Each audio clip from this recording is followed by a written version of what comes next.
Congratulations on your film po. First question po kay Direk.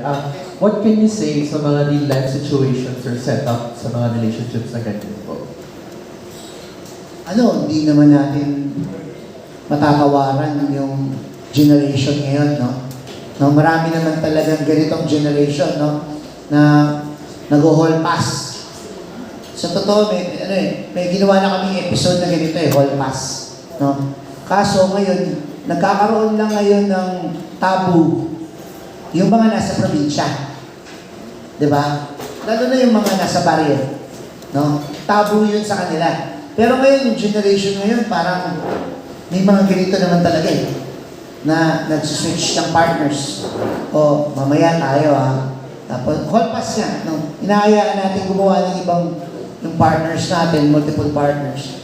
Even sa LGBTQ, no? Nagkakaroon ng ganitong palitan, no? So, most likely, iba na rin yung generation ngayon, no? Iba na. So, naiintindihan na nila din yung ganito.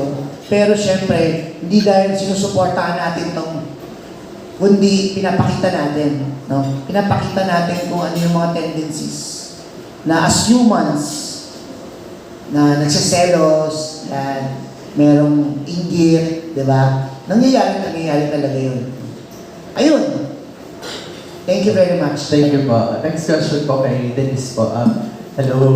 In real life, what can